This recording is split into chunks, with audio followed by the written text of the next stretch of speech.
여러분은 어떤 것에 목숨을 걸고 살고 계십니까? 또 어떤 것에 목숨을 걸어본 적이 있으십니까? 어떤 분은 사진에 목숨을 걸고 있다고 했습니다. 그냥 하는 말이 아니라 그 사람은 이렇게 말했습니다. 나는 사진에 순교하기로 작정한 사람이다. 이 사람이 루게릭 병에 걸렸습니다.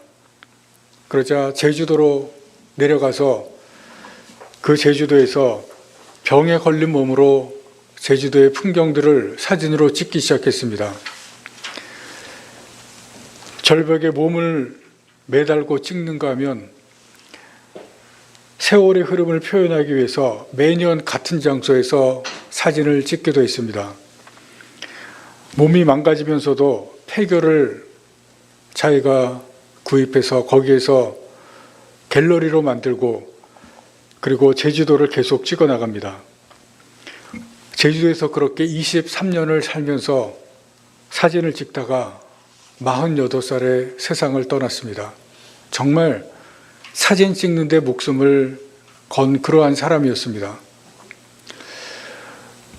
사진 찍는데 뭘 그렇게 목숨을 거냐 우리는 그렇게 생각할 수 있겠지만 정말 그렇게 산 사람입니다.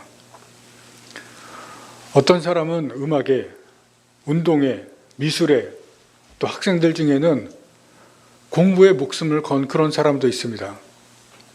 또 반면에 어떤 사람은 인터넷 게임에 빠져서 거기에 목숨을 걸기도 합니다. 태백에 가면 도박에 목숨을 건 그런 사람들이 많이 있습니다. 그래서 인생을 망쳐서 살기도 합니다.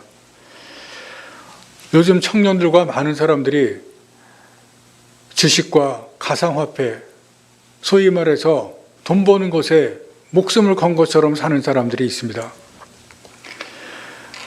여러분은 무엇에 목숨을 걸고 있습니까? 또 목숨을 걸고 있지 않더라도 소중하게 여기면서 악착같이 붙잡으려고 하는 그런 것이 어떤 것입니까? 그런데 한번 우리가 생각해 보시기 바랍니다. 지금 내가 중요하다고 생각하는 것이 10년 후에도 정말 중요할까? 인생 마지막에도 그것이 정말 중요할 것인가? 정말 그렇다면 거기에 목숨을 걸어도 되고 악착같이 그것을 붙잡아도 될 것입니다. 그런데 불행하게도 사람들은 사소한 것에 목숨을 거는 경우가 종종 있습니다. 윗집, 아랫집, 층간소음 때문에 정말 목숨 걸고 싸워서 생명을 잃기도 하고 운전하다가 보복운전, 싸움이 일어나서 생명을 잃기도 하는 것을 우리가 종종 뉴스에 듣습니다. 시간이 지나면 생각해 보면 그거 별것 아닌데 그 사소한 것에 목숨을 거는 그러한 일, 근데 남의 일이 아니라 우리도 좀 생각해 보면 사소한 일에 목숨을 걸고 사소한 일에 그것을 붙잡기 위해서 애쓰는 그러한 일이 우리에게도 있지는 않았나 생각해 봅니다. 이사야서 55장 2절 말씀입니다. 이사야는 55장 2절에서 이렇게 기록합니다. 너희가 어찌하여 양식이 아닌 것을 위하여 은을 달아주며 배부르게 하지 못할 것을 위하여 수고하느냐. 양식이 아닌 것, 배부르게 하지 못할 것, 그것을 위해서 그렇게 힘들고 그것을 위해서 그렇게 노력하면서 사는 모습을 이사야는 우리에게 말씀을 합니다.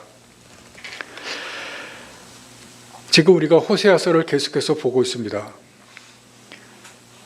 호세아서나 또 구약 이스라엘 역사를 보면 이스라엘 백성들도 목숨을 걸고 계속해서 그것을 지키기 위해서 또 사력을 다해서 붙잡고자 한 것이 있습니다. 두 가지입니다. 첫 번째는 우상입니다. 그 대표적인 것이 바알입니다. 그 바알 우상을 그렇게 붙잡으려고 했던 것은 바알이 자기들에게 불을 가져다 준다고 믿었기 때문에 그렇습니다. 지금 우리들로 말하면 경제적인 것, 좀 더 적나라하게 표현하자고 하면 돈과 같은 것입니다. 우리 시대 사람들에게 여러분, 우리가 분명히 또 적나라하게 이야기하면 돈에 대한 투철한 믿음이 우리에게 있습니다. 하나님은 안 보여도 돈은 보이기 때문에 그렇습니다. 하나님은 기도를 들어주시는 것 같기도 하지만 어떤 때는 들어주시지 않는 것 같습니다. 우리의 문제를 해결할 그러한 능력이 있는 것 같기도 한데 어떤 때는 정말 하나님이 그러한 능력이 있으신가 의심이 들기도 합니다. 그런데 돈은 힘이 있고 능력이 있습니다. 그것이 우리의 삶의 현실에서 눈에 보입니다. 이스라엘 백성도 그랬습니다. 바알 우상은 농사를 잘 짓게 하고 그리고 추수 때가 되면 풍년이 들게 그렇게 합니다. 그렇게 한다고 사람들이 이야기하기도 하고 그런데 그 우상이 눈에 보입니다. 그래서 이스라엘은 대대로 우상을 필사적으로 이 바알 우상을 붙잡았고 믿어왔습니다. 두 번째는 주변의 강대국이었습니다. 1절에 보시면 아수르와 애굽이 나옵니다. 이스라엘과 유대는 특별한 경우를 빼놓고는 약한 국가였습니다. 주변에 늘 강대국에게 침략을 받았습니다. 침략을 받을 때마다 주변의 다른 강대국의 도움을 절실하게 요청을 할 수밖에 없었습니다. 자기들의 생존을 위해서 그 주변의 강대국들 필사적으로 붙잡을 수밖에 없었습니다. 그런데 오늘 본문에 보시면 그들이 우상을 붙잡고 그리고 강대국을 그렇게 필사적으로 붙잡은 결과에 대해서 말씀합니다. 11장 12절 말씀을 다시 봅니다. 에브라임은 거짓으로 이스라엘 족속은 속임수로 나를 에워쌌고 유다는 하나님 곧 신실하시고 거룩하신 자에게 대하여 정함이 없도다.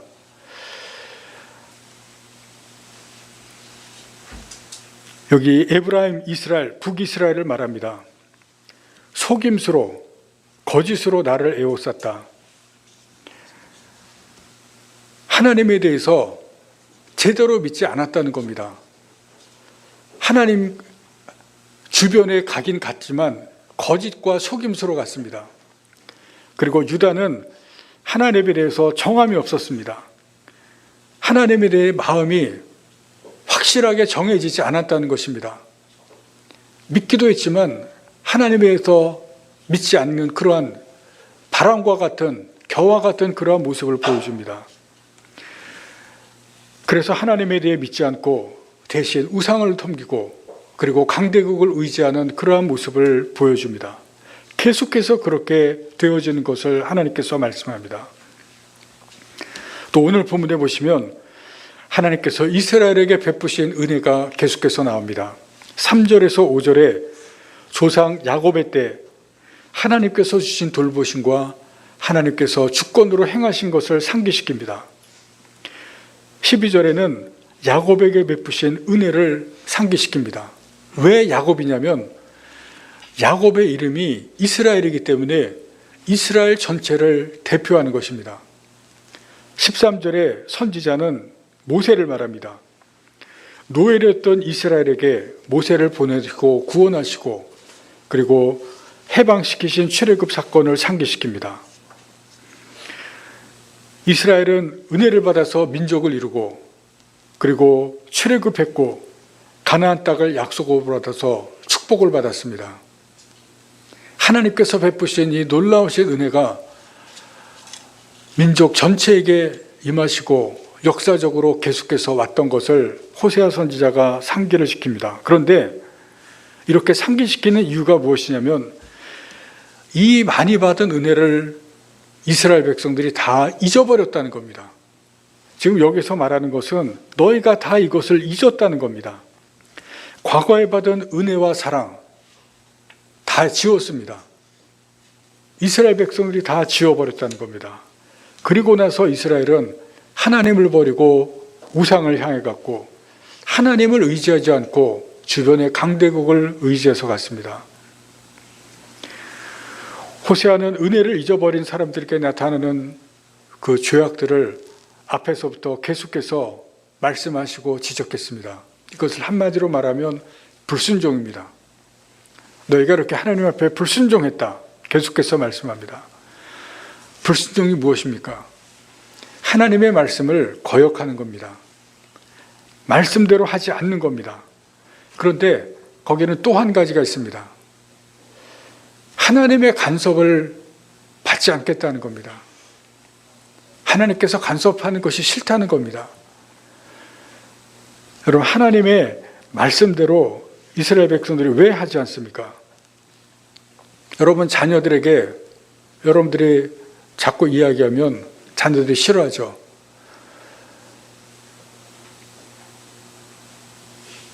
간섭받지 않겠다는 겁니다. 그리고 그 속에는 내 맘대로 하겠다는 겁니다. 내가 하고 싶은 대로 좀 내버려 두라는 겁니다. 이스라엘도 마찬가지입니다.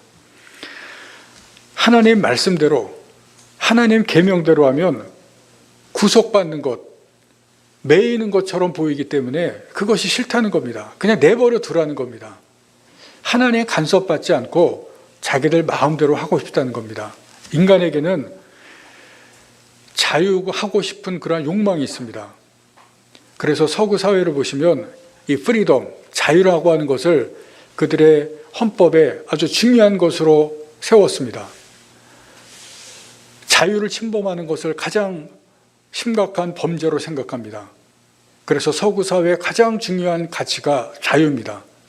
자유에 대한 욕망입니다. 그런데 성경에 보시면 이스라엘 백성이 그 자유에 대한 욕망을 하나님에게까지 향하고 있습니다.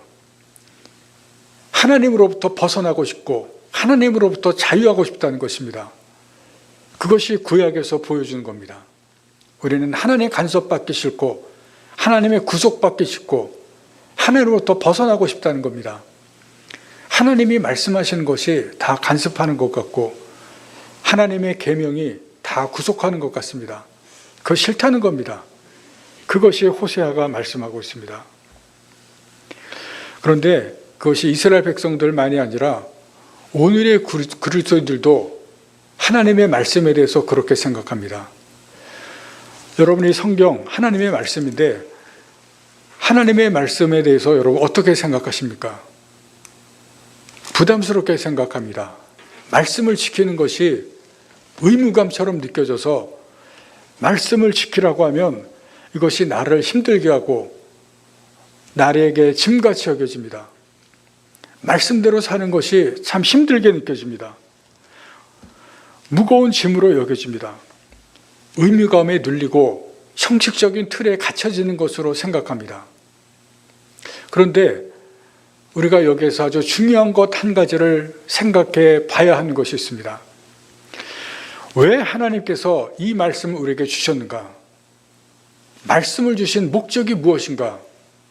여러분, 이것을 우리가 반드시 생각해 봐야 됩니다.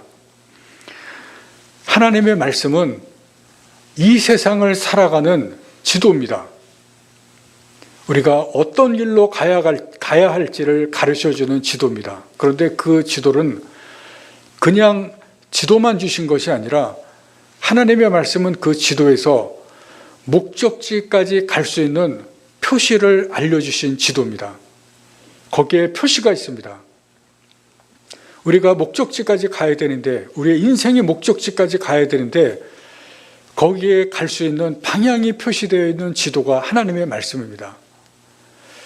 그 방향대로만 갈 수 있으면 가면 우리는 인생의 목적지까지 도달합니다. 안전합니다. 그것이 바로 하나님의 말씀입니다. 방향이 표시되어 있는, 목적지까지 갈 수 있는 방향이 표시되어 있는 지도가 하나님의 말씀입니다. 이것이 없으면 우리는 광야 같은 인생에서, 광야 같은 우리의 삶에서 무엇이 우리에게 닥쳐올지 모르고 어떤 일이 일어날지 모르고 어디로 갈지 모르는 우리의 인생 가운데서 헤맬 수밖에 없습니다. 큰일이 닥칠 때 우리는 두려워할 수밖에 없습니다. 그 인생의 삶에서 하나님의 말씀이 가야 할 곳을 지시하시고 가야 할 것을 가르쳐 주시고 인도해 주십니다. 그래서 하나님께서 우리에게 말씀을 주신 것입니다. 하나님의 말씀, 계명이기 때문에 이것은 짐이 아니라 하나님을 위한 것이 아니라 우리를 위해서 주신 것입니다. 이것을 우리가 분명히 아셔야 됩니다. 말씀을 주신 목적은 하나님 자신을 위해서 주신 것이 아니라 사람 우리를 위해서 주신 것임을 분명히 아셔야 됩니다. 그래서 이것은 짐이 아닙니다. 표시가 되어 있는, 목적지까지 표시가 되어 있는 안내서입니다. 우리를 위해서 좋은 것으로 주신 것임을 알아야 됩니다. 그리고 하나님은 모든 사람을 살리기를 원하십니다. 하나님께서 세상을 살리기 위해서 하신 일은 우리가 다 아는 것처럼 예수님을 주셨습니다. 예수님을 믿으면 우리가 살 수가 있습니다. 사람이 사는 길은 예수님을 믿는 것입니다. 그런데 여러분, 오늘의 말씀은 모든 세상 사람들을 위한 것이 아닙니다. 오늘의 말씀은 이미 예수를 믿는 사람, 하나님이 택하신 사람들을 살리기 위해서 하나님께서 주시는 길입니다. 거기에는 두 가지 길이 있습니다. 그 두 가지 길은 회개와 순종입니다. 오늘 제목을 보시면 두 가지 살 길입니다. 이 두 가지 살 길이 회개와 순종입니다. 첫 번째는 회개입니다. 회개는 하나님께서 우리를 살리시기 위해서 마련하신 길입니다. 여러분, 회개가 없으면 우리 믿는 사람들이 살아날 길이 없습니다. 살아날 방법이 없습니다. 하나님께서 회개를 주셨기 때문에 우리가 살 길이 열릴 것입니다. 죄는 누구나 짓지만 누구나 회개하지는 않습니다. 예수 이야기는 누구나 듣지만 누구나 예수님을 믿지는 않습니다. 죽음은 누구에게나 오지만 누구나 천국을 가지는 않습니다.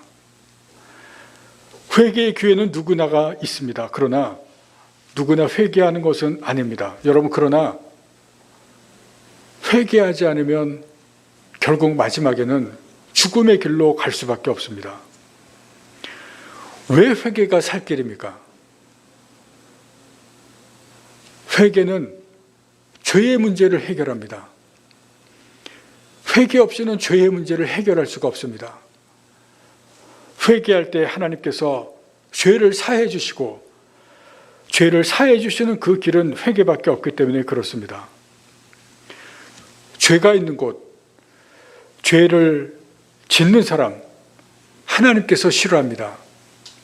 죄가 쌓이는 곳, 죄를 쌓는 사람을 하나님께서 떠나십니다. 죄가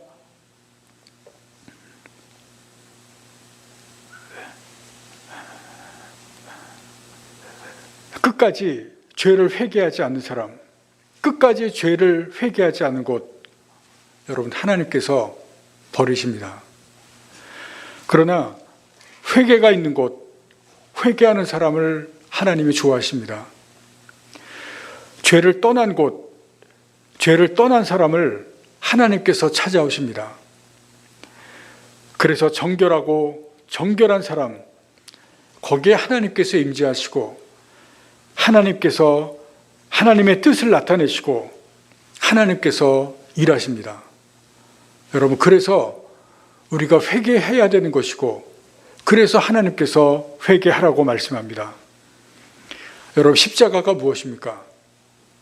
죄를 용서하는 것이고 정결함을 주시는 것입니다. 십자가가 바로 하나님을 찾아오게 하시고 하나님의 뜻을 나타나게 하시고 하나님께서 일하게 하시는 것입니다. 그래서 예수님께서 십자가에서 죽으신 것입니다. 회개는 이 모든 것의 출발점입니다. 제가 어렸을 때 어머니가 뜨개질을 많이 했습니다. 근데 뜨개질을 할 때 그 실이 막 엉켜서 실타래들이 엉켜서 이제 풀지를 못하게 되면 저를 부르시곤 했습니다. 풀라는 겁니다. 풀기 위해서는 처음에 그 풀려진 곳, 거기를 찾아야 실타래, 엉킨 실타래를 풀 수가 있습니다. 그래서 열심히 처음에 그 풀려 있는 곳을 찾기를 시작했던 기억이 있습니다.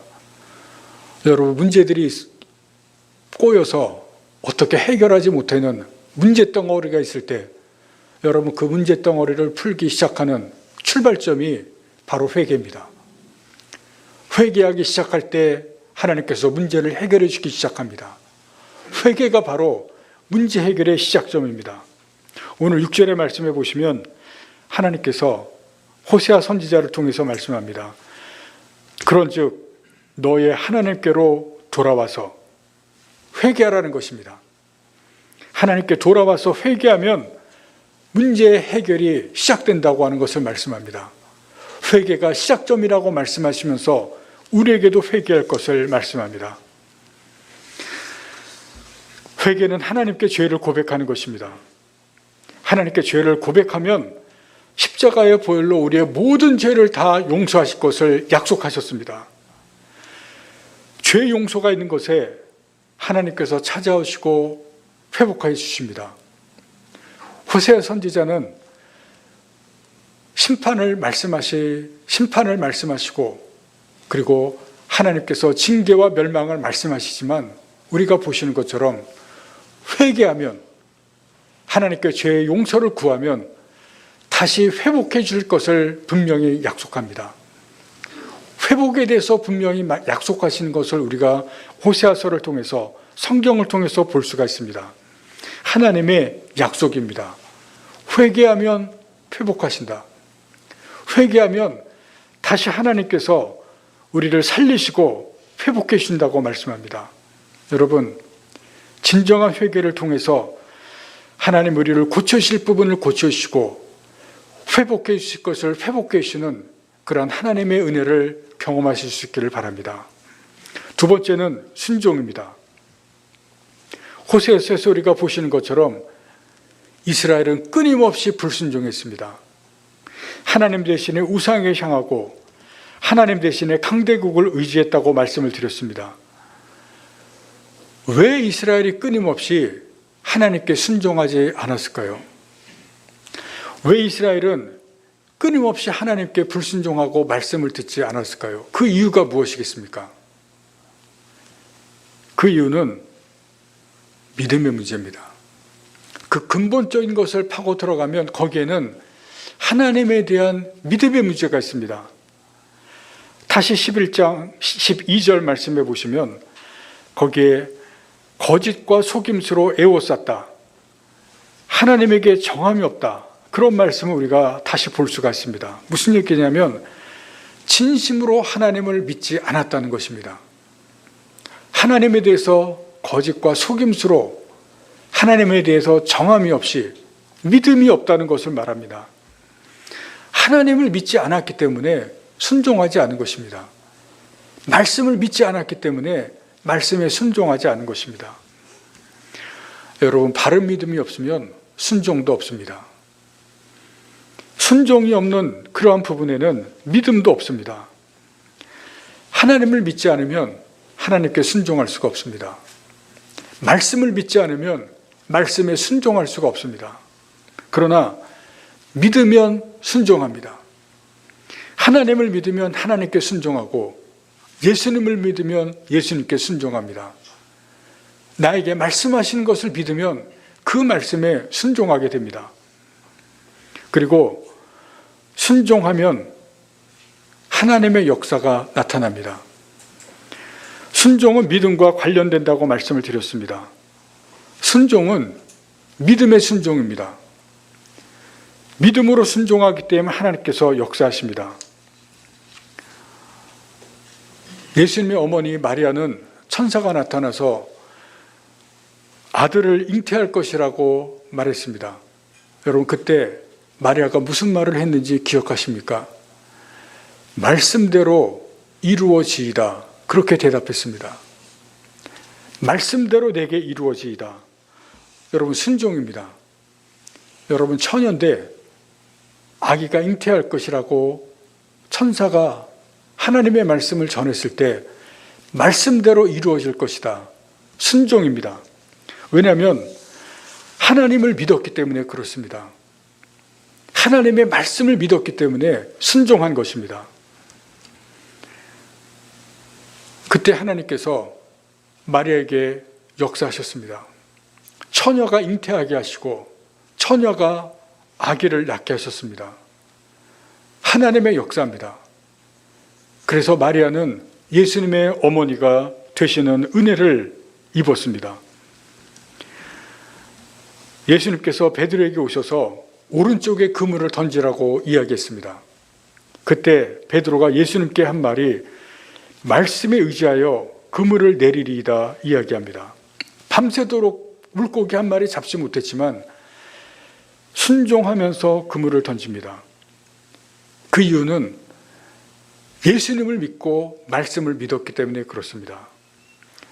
믿으면 순종합니다. 그리고 순종했을 때 주님의 능력이 나타납니다. 예수님께서 병자들을 고치셨을 때 병자들에게 특징적이 있습니다.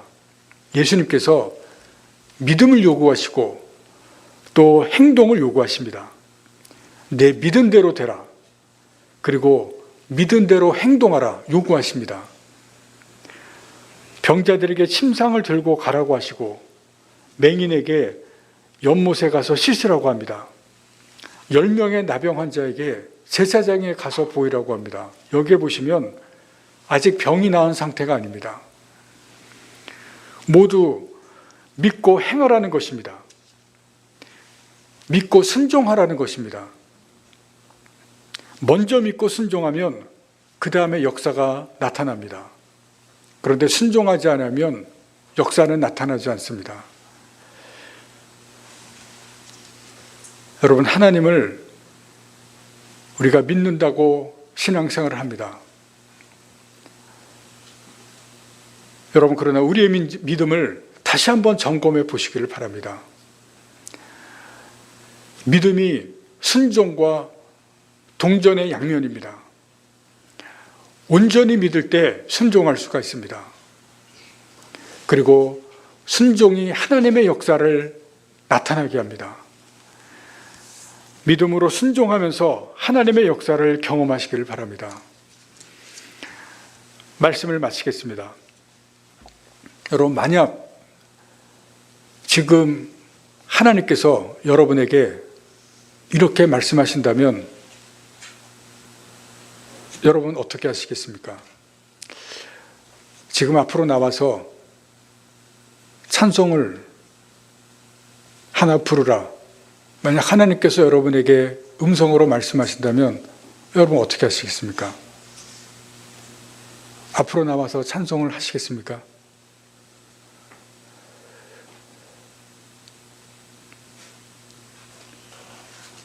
저를 쳐다보지 마시고 한번 나는 어떻게 할까 한번 생각해 보시기 바랍니다. 아마 어떤 분은 이게 진짜 하나님의 음성인가? 의심하는 분이 반드시 계실 겁니다. 이게 하나님의 음성인가? 아니면은 내 속에서 내가 스스로 하는 말인가? 의심하는 분이 계실 겁니다. 그리고 내가 앞에서 나가서 찬송하는 거 부끄러운데 앞으로 나가기가 좀 민망한데 그런 생각도 하시는 분이 계실 겁니다. 그러면서 또다시 이게 정말 하나님의 음성일까? 의심하시는 분이 계실 겁니다. 여러분, 진짜 하나님이 말씀하셨어도 순종한다는 것은 쉽지가 않습니다. 하나님의 말씀을 순종하는 것은 하나님의 말씀에 익숙해져야 됩니다.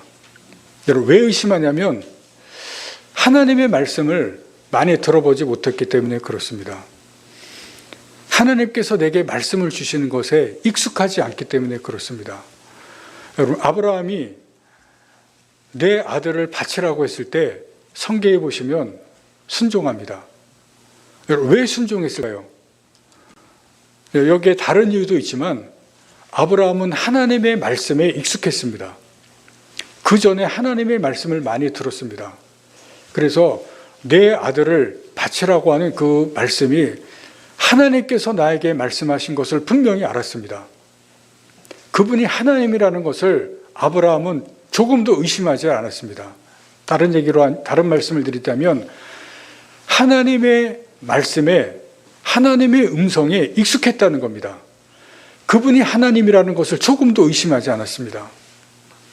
우리는 어떻습니까?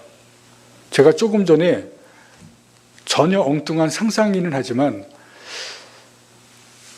하나님께서 여러분에게 지금 나와서 찬송해라, 그런 말씀을 정말 하셔서도 우리는 의심부터 할 수가 있습니다. 왜냐하면 익숙하지 않기 때문에 그렇습니다. 여러분, 하나님의 나에게 주시는 응답에, 하나님께서 나에게 말씀하신 것에 우리가 익숙해져야 됩니다. 다시 말씀드리면 하나님과 가까워져야 된다는 이야기입니다. 그렇게 되기 위해서는 여러분, 우리가 기도해야 됩니다. 조금 전에 하나님의 말씀이 인생의 지도라고 말씀을 드렸습니다. 길 안내 표시입니다. 여러분, 그러나 아실 것이 있습니다. 성경이 하나님의 인생 지도라고 표시라고 했지만 그 표시, 거기는 하나님께서 주신 표시 말고 다른 표시들도 여러 가지가 있습니다. 다른 안내들도 있습니다. 여러분, 성경은 말씀을 보시고 읽으시지만 성경 말씀을 읽으실 때마다 여러분이 하나님의 인도를 받으십니까? 그렇지 않습니다. 성경 말씀을 읽으시는데 하나님의 인도를 잘 못 받습니다. 하나님께서 가라고 하는 표시를, 그 사인을 잘 알아차리지를 못합니다. 왜 그러냐면 방해하는 것들이 많이 있습니다. 마귀들이 방해하고 세상이 방해하는 그런 표시들도 같이 있습니다.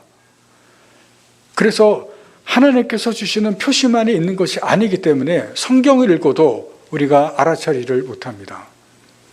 그래서 필요한 것이 우리가 기도해야 됩니다. 성령께서 우리와 같이 하시고 성령의 인도함을 받아야 됩니다.